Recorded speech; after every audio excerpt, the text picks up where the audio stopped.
Good morning, good afternoon, good evening, ladies and gentlemen, colleagues. Thank you so much for joining today's webinar, which is dedicated to the topic Age is Just a Number, Embracing Lifelong Learning for Older Adults. My name is Mo Wang, and I'm a program specialist and also project leader on learning for older adults at UNESCO Institute for Lifelong Learning. I'm delighted to serve as the moderator of today's session.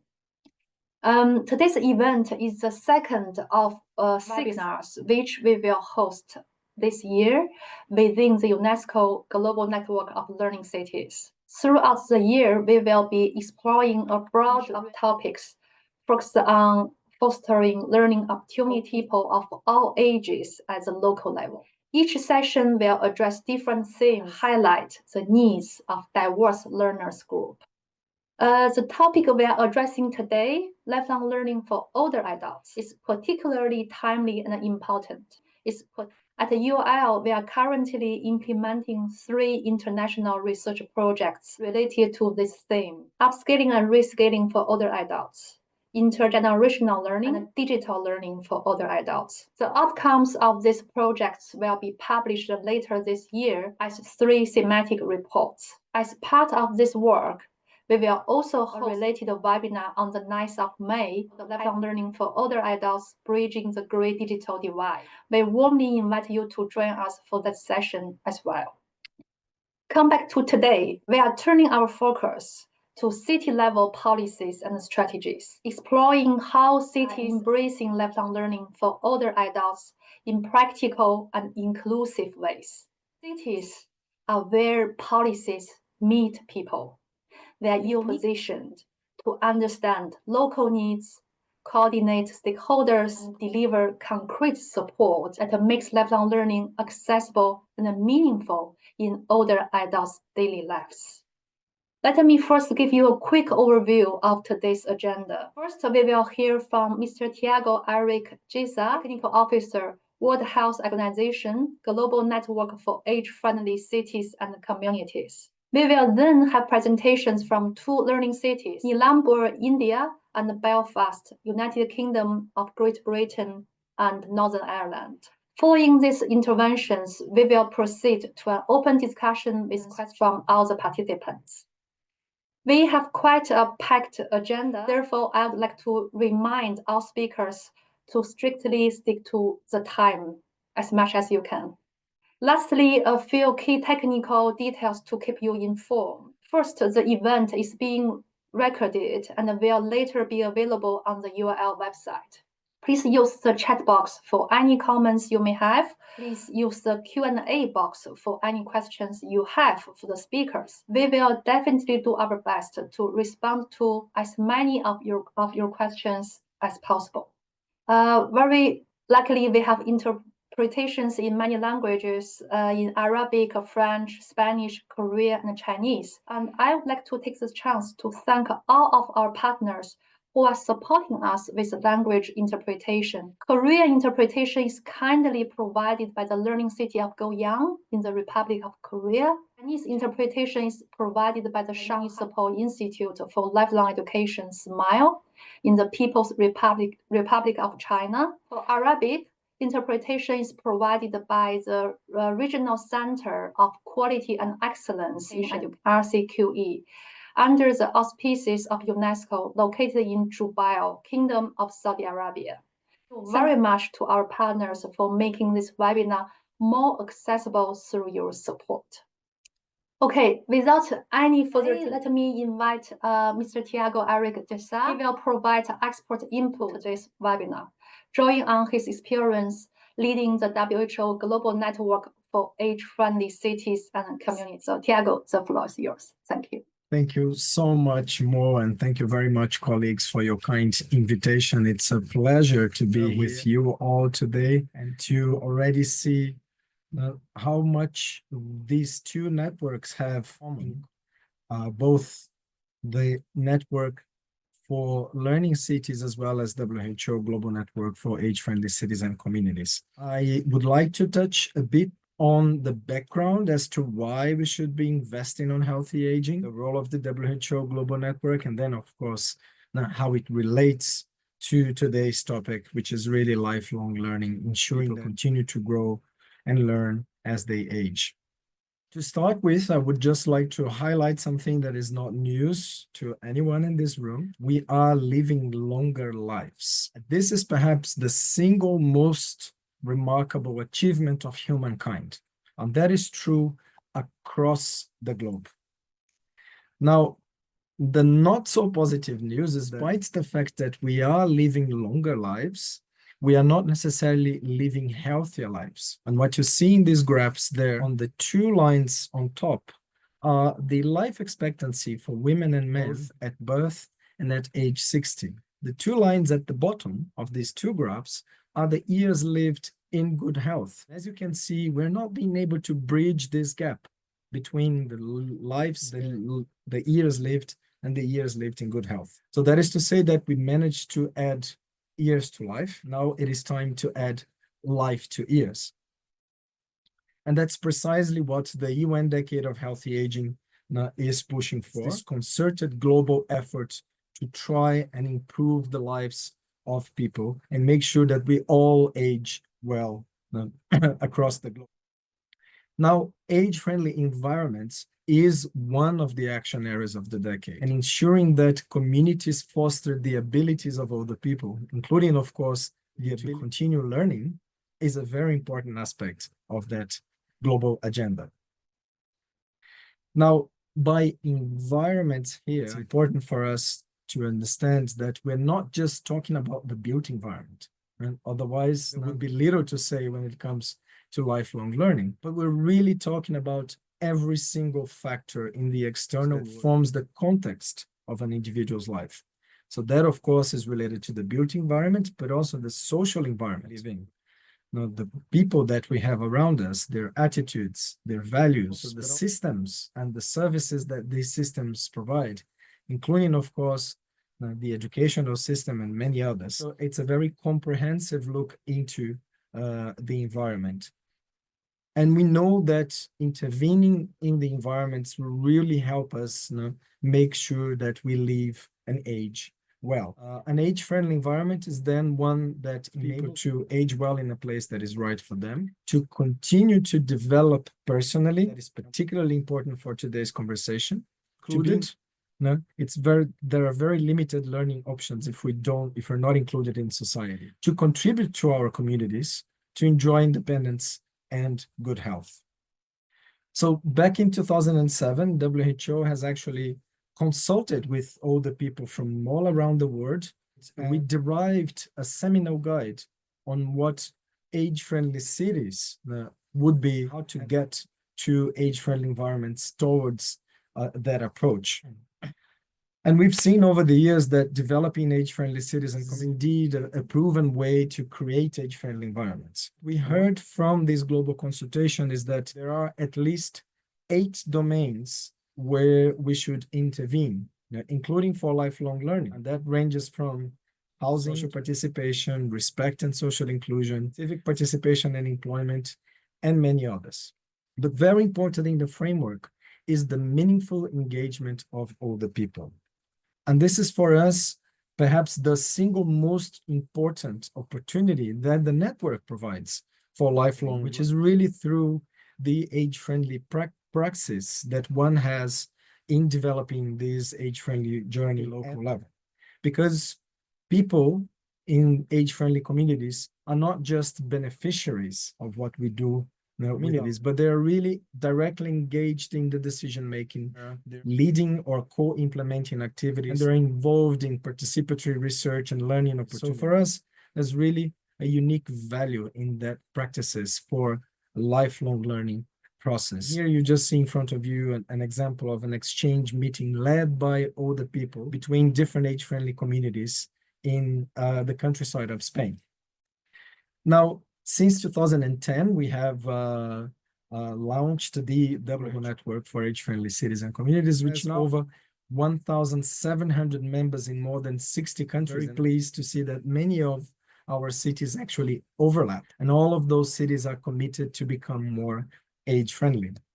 any city, community, or subnational level of government that is part of the WHO members can join. The application is done directly. It takes the commitment from the highest political authority, which we sometimes call a mayor, the use of a common methodology, which is the one I've just mentioned that is highlighted on our guidance, and the share being a very active member of the global network, with at least the submission of one age-friendly practice per year. And we try to compile some of those amazing innovations that cities and communities are to become more age-friendly in our global database of age-friendly practices, which now has almost 1,000 activities implemented by network members to make their communities better places to grow older. And I've just some of them to highlight what the network is doing. And seeing this map, there's a lot of diversity on which elements those are addressing or where those practices are coming from, as you can see in the extensive list of countries where we are receiving contributions from. So I will not have the chance to go through the 900 ones and less on the ones that are specifically related to lifelong learning. So I just brought a couple examples here for our discussion, starting with an example from the US, the city of Montclair, that has actually created, as part of their age-friendly initiatives, an institute for lifelong learning. And interestingly, the amazing success. So from one year, they had a 50% increase in the number of students and classes that they provided. There's also another very interesting example now coming from Onda in Spain, where they implemented intergenerational social guard with the purpose of sharing knowledge and experiences across generations, but also to promote physical activity, to foster social connectedness. So a lot of outcomes involved in a single, relatively simple initiative. Again, very successful, already being replicated in some other cities as well. Mo has also mentioned, in addition to intergenerational learning, aspects related to the digital learning. And this is something that many age-friendly cities and communities are investing a lot of time and energy on. And I bring here one example from a city in the south of Brazil, Veranópolis, that has a very interesting initiative to provide digital inclusion courses for older people. And interestingly, one thing that they've realized was that the main barrier for older people to actually continue learning self-directed ageism was their perception that they were old enough. They were older, too old to learn. We know that this is absolutely not true. This was one of the elements they had to overcome, they had to address in order for people to continue learning and developing, including for digital literacy. Here is another example from Bristol in the UK. We know that in the UK, for example, we expect to have a third of the workforce having 50 years or more very soon. And here is a workshop held for employers on how they should become more age-friendly. And one of the elements of the pledge is precisely to continue developing people, no matter how old they are. Important for people to continue learning at work as well. Another interesting example, lifelong learning just for people that have maintained their intrinsic cognitive capacity, for those that have lost it to some extent. And here we have a remarkable example coming from Australia for people living with dementia, opportunities for people to continue learning while living with dementia. Some interesting initiatives, the Memory Cafe, the Art and Soul program, Love Fest, just to name a few of the initiatives that Melville is putting in place for that. And then one last practice that I would like to highlight is also a number of initiatives led by universities on co-participatory research, where we bring communities and researchers to co-design and co-develop research together. So this is, again, another remarkable example on how we can ensure learning through age-friendly initiatives. We have regular encounters, and these are also great opportunities for us to exchange and learn from one another in our age-friendly journey. Of course, there's a lot of investment done to train people on how to lead for aging, whether you're a civil society organization, a focal point of one of those age-friendly programs, a policymaker. We do need to learn how to lead as well. And one aspect that we spend a lot of time and energy on And last but not least, if your colleagues are interested to know more about age-friendly environments and how it relates to lifelong learning through the WHO Group for Age-Friendly Citizen Communities, I really invite you to have a look at our introductory virtual age-friendly environments course that is already available online on the WHO PAHO Virtual Campus for Public Health. So again, one more opportunity for us all to continue learning as well. So that's all from my side. Again, thank you very much for the invitation. And I very much look forward to the Q&A and the discussion and, of course, the presentation of my dear panelist fellows. Thank you, Mo. Thank you, Tiago. Thank you so much for guiding us through this global trends of population and also for sharing these many interesting, aspiring initiatives you are leading on this platform of WHO Age-Friendly Global Network. To highlight that, indeed, many cities in the UNESCO are also members of WHO Age-Friendly Network. So, for example, our speaker today, the city of Belfast. So it's very much our hope that members can benefit from the strengths of both networks, leverage resources and opportunities to build more age-friendly, inclusive, and resilient communities grounded in a lifelong learning approach. So colleagues, dear participants, before we hand over to the speakers from the two UNESCO learning cities, I would like to engage all of you with a quick question about older adults and lifelong learning. Please take a moment to visit slido.com and enter the code, which will be shared in the chat shortly. So I saw my colleague Nina already shared the chat box. Please visit there. So the question we have prepared for today's webinar is, in your opinion, what kinds of activities are most effective in helping older adults continue learning and stay active? I will give you a few moments to submit your responses. And as the answers come in, we will see the word cloud begin to take shape. The larger the word, the most popular is. The larger the cloud, sorry, and the most popular the answer is.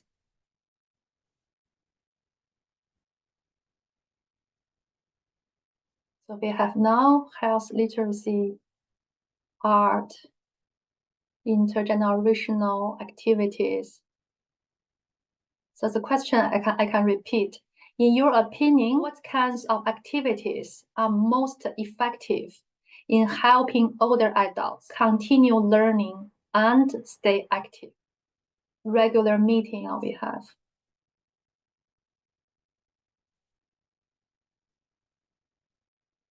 Social activities.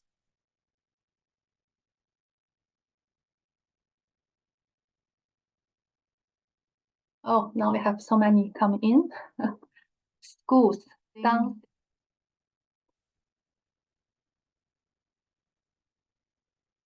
Okay. So the biggest cloud is the social activities, which emphasize very much the connections, the social engagement of the adults. And this is also very much the GNLC, also the WHO Age-Friendly Network have been emphasizing the community-based approach. Also now digital literacy, storytelling coming in.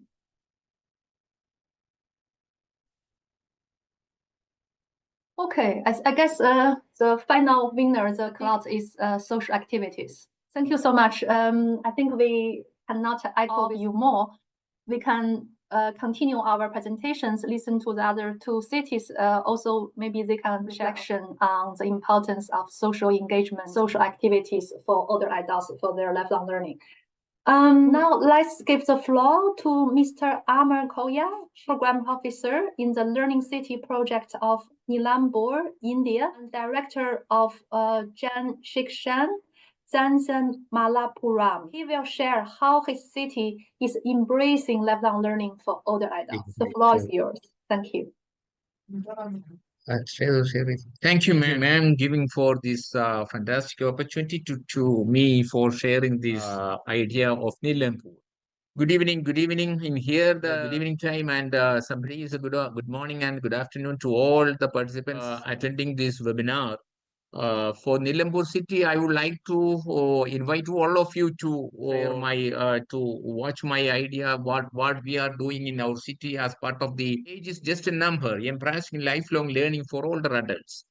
You know, the Nilambur city, the south part in India, and we are a small city. Only the population is coming around 70,000. And we are doing some innovative work in here for promoting the lifelong learning for older adults. Next.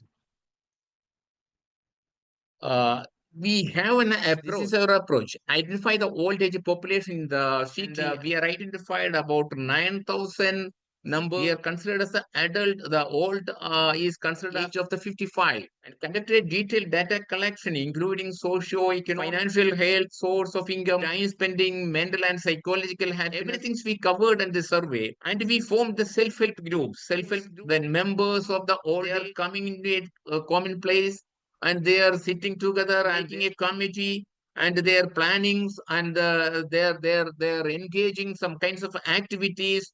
These are the first step we implemented as part of the old age. Then the brainstorming session, kind of activities we can do, and what are the problems and how we can go forward. That's interesting activities, engagement we promote as part of the learning city of promoting the old age. What are the major objectives? These are the major objectives: to bring self-sufficiency among the old age community through upgradation, small kind of entrepreneurship, and other engagement. Also promoted these types of activities among the old age community to ensure the health of all beneficiaries through the daily exercise. Regulator, we have trained them to how to conduct the daily exercise, yoga, maybe the yoga, and counseling, medical support, games, local tours, discussions, and other activities. All these activities we promote as part of the literacy or old age program. Bring sustainable development among the senior citizen through various activities such like agriculture, animal husbandry, skill training, and upgradation of skill training, digital literacy, even literacy. We are also implemented the artificial intelligence literacy among the these communities. This is the bring collective efforts to ensure the well-being of the senior citizen with the collaboration convergence of the various stakeholders. All kinds of stakeholders. We convene the meeting of all stakeholders, and they are also supported for bringing the old age literacy and their engagement. Next.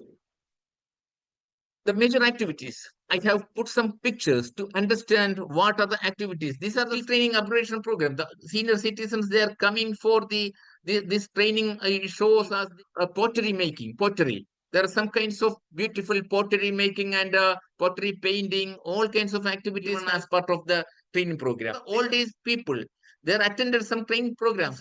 We have given some certificates for everybody knows of the NSQF aligned. We have the NSQF aligned courses, and we are provided some kinds of, for example, it's a carpenter.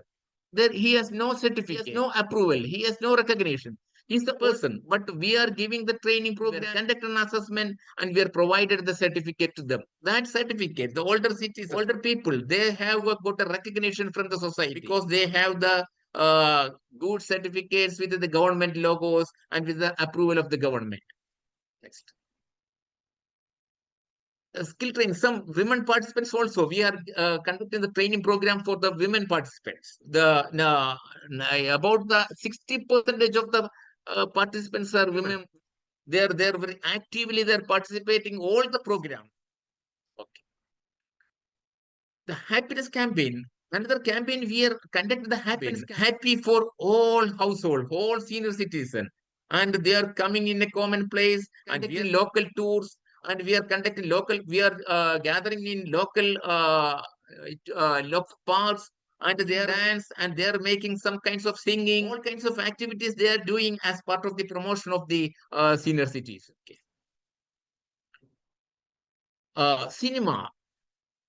All the older citizens are coming together, and they're watching and the cinema watching. They made some more happiness among to them, and they have got some kinds of appreciation. These are the things we promoted as part of the program of the learning city of Nilambur. Okay.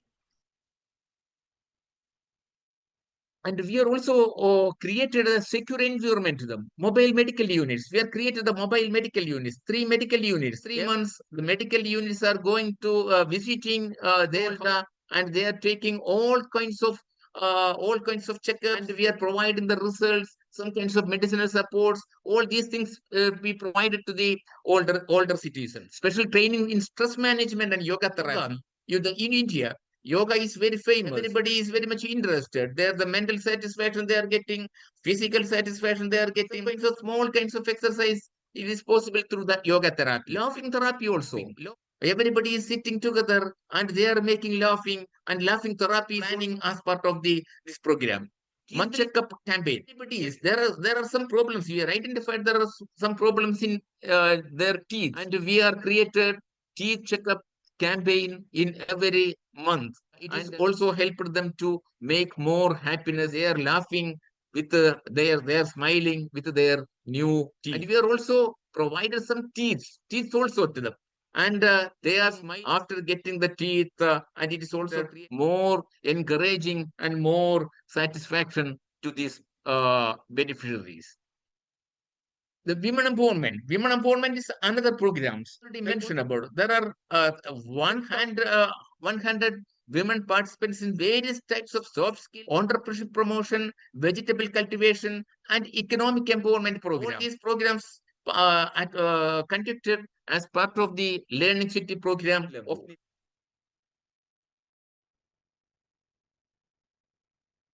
digital literacy campaign. We have also provided the digital campaign. You see the picture that these people are living in deep forest, ethnic community. They have no connection, power, no electricity, no internet connection, no road, even no single road. And we are connected. We are provided like long distance Wi-Fi to this ethnic community, and we are arranged one television and some provided some kinds of books. And first time in their life they are watching the TV. These kinds of activities were also promoted as part of the lifelong learning. There are their kids. Their kids. Their first they are getting mobile phone, and all they are mutually they are learning something through the support of the mobile, and we are provide the Wi-Fi. This is the long distance Wi-Fi connectivity. All these settlements, and we are provided the connectivity to these tribal settlements, or they are living in the deep forest. Inclusive development. We are also provided some kinds of inclusiveness because the ethnic community, they are far away from the city and they are living in the forest, and we are provided some kinds of livelihood methods to them. We provide the goat rearing, animal husbandry. We are providing some kinds of support to them, and they are making more happy than getting the from others, because they are the income level is very less, and provided some kinds of activities for promoting their livelihood.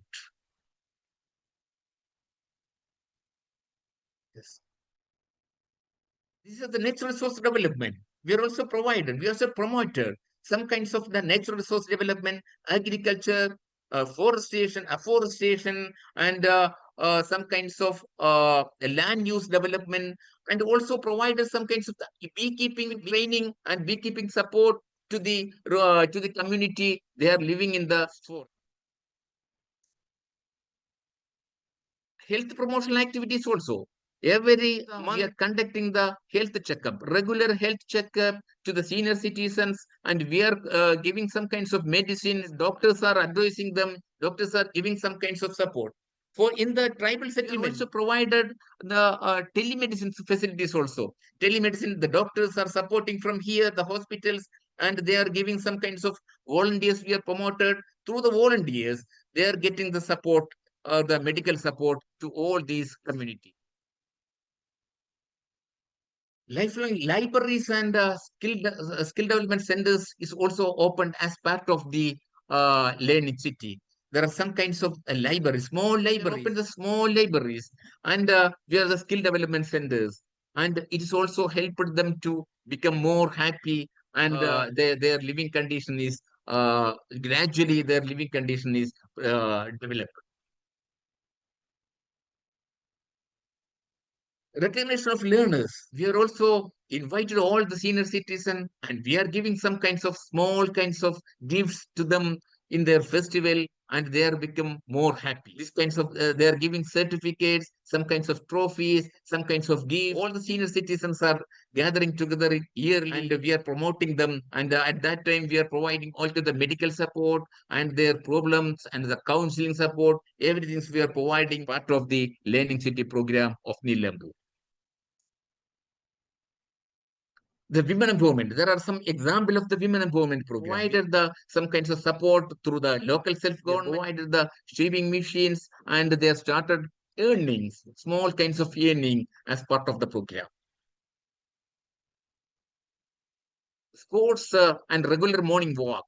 This is the uniform. This is the all senior citizens are gathering together and they are making some kinds of exercise. Every morning they are coming in a common place and they are making some kinds of dances, some kinds of exercise, and they are getting more happy. These are sports activities, some kinds of play. They are gaming in the mud football activities, also conducting for promoting this message to all the communities. The climate change action about the senior citizens planted 6,000 trees in our city. Each and every corner, they are planting trees and they are maintaining the trees also. Every day they are coming there and each person, each trees, there are named with one senior citizen and their name is pasted in that tree and everybody is because they are maintaining the trees and they are getting some kinds of these are the activities also we are implemented as part of the program. Okay, thank you. Actually, we are done all these activities with the collaboration and convergence of the various types of organizations and institutions. I want to make a small sentence about the Indian Adult Education Association, national level organization, and they are also supporting for all these lifelong learning programs. And another one is the Janasikshan Sansthan. JSS is also supporting for all these activities. And we are also started one AI literacy will support the Learn Logic. One of the startup is here. They are also providing the AI literacy to the senior citizen and all kinds of supports we are getting. And we are promoting and we are ensuring the all kinds of happiness to the senior cities. These are the activities we are doing. I got some ideas. Thiago sir, he made a good presentation. We are also planning to include some kinds of courses. He already mentioned about in his presentation. Thank you for all hearing me. I also expect your good feedback and another some comment after the completion of the presentation. Thank you once again, the UL team of the UNESCO. Thank you. Thank you so much, Mr. Koya. It's really very inspiring, very rich practices you have been implementing at your city. I think most impressively is you mentioned this data-informed and community-driven approach in your city to support the older learners. So thank you very much. Dear participants, I would like to remind you, please feel free to share any questions you may have for today's speakers in the Q&A box. I saw many of you already shared your feedback or your own city's practice in the chat box. But just in case you have any questions to the speakers, please feel to share. Before we continue, I need to make a correction. Please allow me to make a correction. The Korean interpretation is supported by Danjing City and Yongpyeong District, not Goyang City. So thank you again, Danjing City, for your kind support. Now, so please let me give the floor to the City of Belfast to hear from Ms. Patricia Maggie, Policy and Performance Analyst and Belfast Learning City Coordinator from the Belfast City Council, Professor Mark Tully, Research Director at Ulster University School of Medicine. So you both together have 10 minutes. The floor is yours. Thank you so much. You are still muted.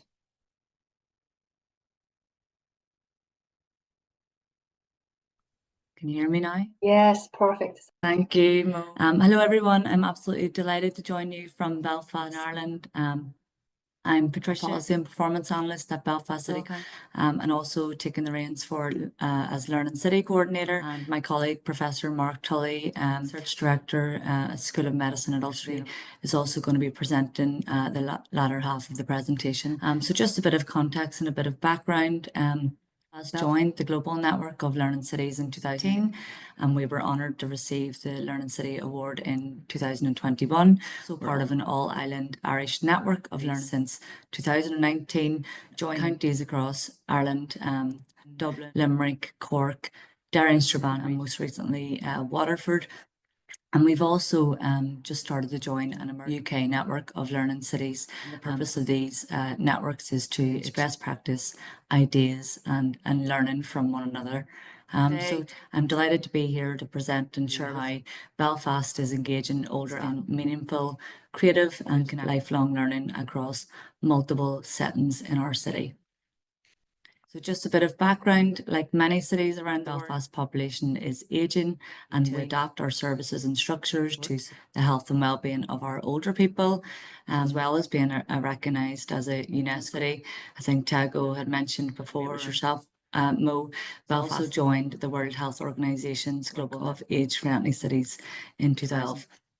Our age-friendly coordinator, Joanna Hall, is also on the webinar, and so she'll happily answer any questions you might have on the more specifics around any practices, approaches and initiatives that we're implementing through the chat box if there are gaps in my knowledge and my experience. But as mentioned, so age-friendly are committed to creating an inclusive and accessible urban environment that promote active ageing. Such, we're working to design and enhance structures and services to meet the needs of older people with a wide range of abilities. Now, we're primarily doing this through our friendly strategic plan, and this focuses on supporting those specific groups of older who are maybe more vulnerable to losing social connections, or whose activity levels are maybe below what's been recommended for good health and well-being. This plan is led by the Aging Strategic Partnership on behalf of Belfast Council, and this partnership has sectoral representation, and they are responsible for coordinating the work organisations and agencies across the city who are working with and for older people. We're now in our third strategic plan since gaining status as an age-friendly city, and the four main priorities of this current plan are to promote the development of age-friendly infrastructure, to social inclusion for older people, to enhance their well-being and health, to improve financial security. And so I just want to highlight, obviously, lifelong learning, central piece of that puzzle in helping Belfast to deliver on age-friendly priorities, supporting older adults to stay connected and actively involved in community life. So somebody had asked in one of the questions, you know, a concrete as to how we're co-designing and ensuring that older people are actively involved in decision making, and I think this highlights from a Belfast perspective how we're doing that age-friendly city. So to ensure our plans are reflective of the needs of older people and those with lived experience, we regularly engage and listen to the voices of older people. We support 6 older people operating across Belfast. Actively, they're known as the Greater Belfast Seniors. Each forum is made up of older volunteers, and they would meet once a month to look at the issues affecting older people in their area, come together, lobby and inform people's issues, which they then share between their forum members, but also the Healthy Aging Strategic Partnership mentioned before, who are leading on the age strategic plan. The forums also participate in programmes throughout, and they invite speakers, key areas or issues of interest to them to try and foster and enhance knowledge capacity, and they're encouraged as well to take part in training and workshops. Just a bit of an overview of some of the constant findings in that photograph on the right hand as to what some of the older people were saying in terms of developing that last strategic plan, and what the priorities were for the future. So key actions within our age-friendly strategy would include the delivery of citywide camps, and one of these is Positive Ageing Month. So every October, city partners across multiple sectors Host Positive Age, and this is a month-long celebration of the important contribution that older people to society, and also a showcase the range of events and activities they enjoy throughout the year. So I think last over 200 events from digital skills, creative arts, walking, storytelling, and then we create opportunities, fun, learning and connection. And I must say these events are free and try to accessibility for all older. We also disseminate the Take 5, and this is a public health message. It's Belfast Health and Social Care, but it's implemented across multiple. It's been rolled out within the Belfast Health Unit, and within our city, that's where our age-friendly coordinator sits and is tied into. And this approach really encourages people to take the 5 steps of health and well-being, and key to that to connect, to learn, to move, and to give. In terms of another way that we're sort of engaging with older adults through our strategic plan, reviving spaces for lifelong learning. Just one example, I mean, Belfast is doing right across the city, there's multiples, but I just really wanted to highlight some great examples. In the heart of Belfast Centre, the council purchased an old Tesco supermarket, and when they come up for sale, they decided to transform that a vibrant community hub known as 2 Royal Avenue, and it's now a place older people can come together weekly for tea dances. They would be put on friendly coordinator, and then more recently within that setting, age established the Grapevine Connection Hub. That's where older adults can come together in a location to also learn what's going on in the city and take part in everything from events to skills workshops. That is free to access, and all events taken in that space are free. Really great initiative in terms of maximising social interactions between older people, an opportunity for them to connect. We had our Belfast Learning Festival, and that would have been a central location to host some of the key activities. Council also runs 26 community centres, include a range of activities and programmes to engage with older residents in a local capacity. So those who maybe can't make it out into city centre location, this allows for them to in intergenerational events and learning opportunities. And then I just wanted to highlight a couple of examples in the community and voluntary sectors. So Belfast is a strong community and voluntary sector, and they're driving learning among older adults across the city and across multiple unique settings. So this example of creativity and care, registered charity Commedia of rolled out the Plays Aloud initiative. This is a flagship programme. It's not just in Belfast, it's actually right across the country. But this involves nostalgia-based musical performance and arts workshops to care homes, dementia care facilities and sheltered house. And essentially it's where professionals and facilitators are specially trained with older adults, including those living with them, using open-ended questions, engagement and prioritising moments of connection. The Plays Aloud really, you know, it's never too late to learn a skill, share a laugh, a song or a story. And just finally, pass on to my colleague, another brilliant example, Belfast, being delivered by our community sector, is University Age, who are affiliated to the Age Trust. Now, I think this exists in a couple of other cities, but in the UK, the approach is slightly different to what was originally envisioned in France. So U3A in the UK, well, in Belfast anyway, is open to anyone who is retired from full-time work. It has no age barrier and is fully by its members. So next year celebrating their 25th anniversary, and they have 1,100 members, £20 a year. Members contain over 65 different activities ranging from literature, mindfulness, theatre, the arts, music, and so really just trying to offer a holistic sense opportunity for older across the city to come together and connect with others and learn for themselves and with one another. There's also a general meeting held each month, members to meet and hear some news from U3A, so upcoming opportunities. And that will typically feature a guest speaker. So they'll collect views from their members as to what they are and what they would like to learn a wee bit in terms of a topic or, you know, a subject. And they would invite a guest speaker along to provide a talk and, you know, raise their awareness of opportunities in that activity. So that's really it, sort of citywide perspective, voluntary community perspective. As I mentioned, loads of things going on across the city. I just want to hand over to my colleague, Professor Tully, Research Director at Ulster University of Medicine, and he will share the steps that Ulster are taking to engage older adults in lifelong learning. Thanks, Patricia. I'll only take a couple of minutes because I realise we're short on time. We wanted to highlight some of the initiatives on the university. We were honoured named as the University in the Times Higher Education Awards this year. And with that, we're really striving to become members of the age-friendly university network. And so we've been engaging initiatives as part of that process that demonstrate our commitment to lifelong with our staff, our students, and indeed our local community. We've already heard about the University of the Third Age on the next.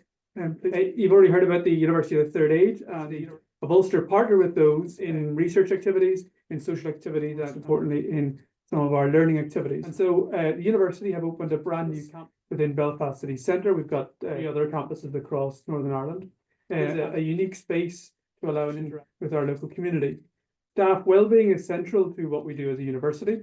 And we have a number of programs, including mid-career reviews for our staff around pensions, estates planning, health conditions, and pre-retirement courses to promote mental and physical health in retirement, as well as financial well-being. In addition, we engage older learner programs. So one example is our Bachelor's in Physical Activity and Health, in which our students engage with older adults in fitness MOTs in the local community in one of our regional cities. And really through that, we seek to promote intergenerational and community involvement within our programs. Next, I want to show you a couple of examples from our research programs. So involved in the Northern Ireland Longitudinal Study of Aging called Nicola as a leader in it. And so we use a data-driven approach to understand trends and changes in aging in Ireland. Within that, we take some of that data and we get our PhD researchers that. So the paper on the bottom left was produced by one of our older persons enrolled in a fully paid PhD program over 3 years, looking at complex factors that influence and balance as people age. And we use that to form various policies, such as the UK recommendations for physical activity that I'm co-writing. And along with the data approach, we also take a very person-centric approach, right? As an example of one of our learning events for older adults, this was a historical walk around, trying to promote the interconnection of social and physical environments earlier. So people are at the core of what we do. And one example of that, as I finish, which is called Study. This is a £1.1 million controlled trial involving 363 older adults in a 12-week walking program. And really at the heart of this was put with 20 members of the local community back about 10 years ago. See how we connect people both to their social environment, that live in their neighbourhood, physical environment, the assets, the parks and various they have. And as part of that, we've trained and accredited 47 mentors who deliver the program on our behalf. So I think there's a really good example of training and retraining for older people to deliver health initiatives and also engage in that kind of reconnect between social and physical environment. That's given you an oversight of the initiatives that we do at the university, so specifically. I'm happy to take questions or comment as we proceed. Thank you so much, Patricia and Mark. Excellent presentation to share Belfast's effort to become an learning city. We don't have time, unfortunately, and I saw there are questions actually Q&A bar. We can choose one, and I leave the other for the speakers for you to answer them maybe later with participants on a one-on-one basis. Okay.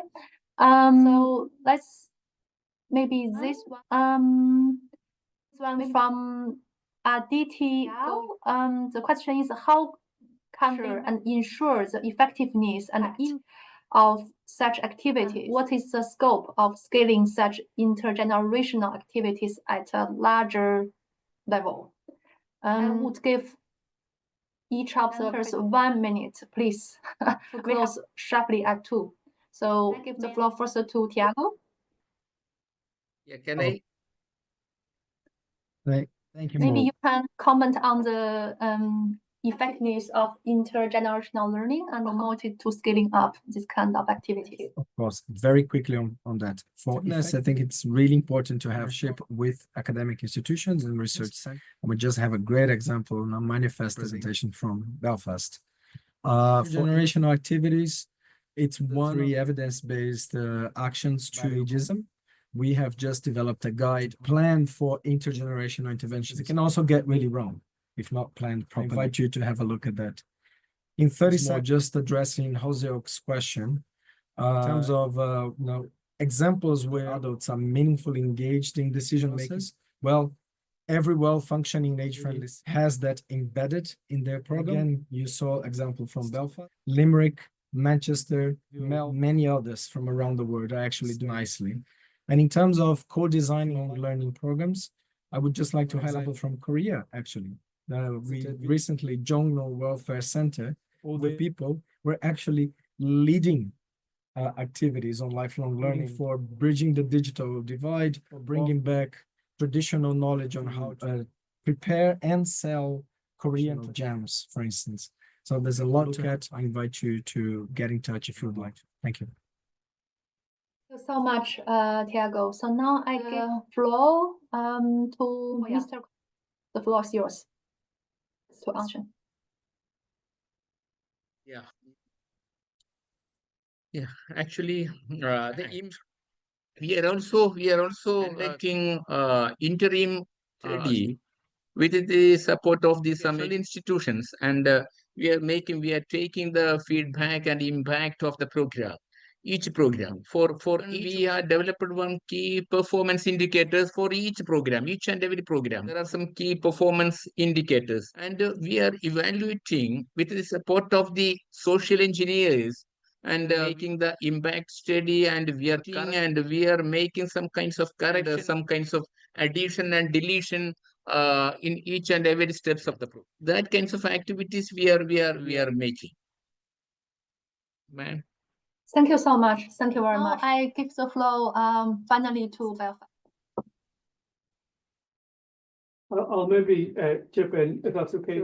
We've heard there some good advice measuring the impact of the program in terms of effectiveness. I would recommend that you also think about measuring the impact or the of the program. We call it a process evaluation. How does the program work, as well as does it work? Talking to the participants' families, talking to the people at the program, to really understand the lessons learned in delivering the program, which are local contextual factors, which may not scale to other areas and may need adapted. It really helps when it comes to learning from and delivering programs in other settings.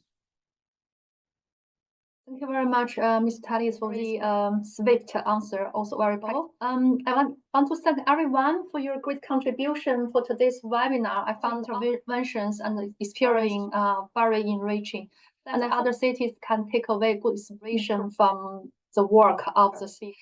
I would like now to invite Mr. Des, Chief Program Coordinator of UL, deliver the closing remarks. Raul, the floor is yours. Thank you. Thank you. Thank you very much, Mo. It's really a pleasure to hear the participation, and thank you all for the great participation. I hope today's event provides you with valuable insights. Thank you once again to all the four presenters for your thoughtful and inspiring contributions.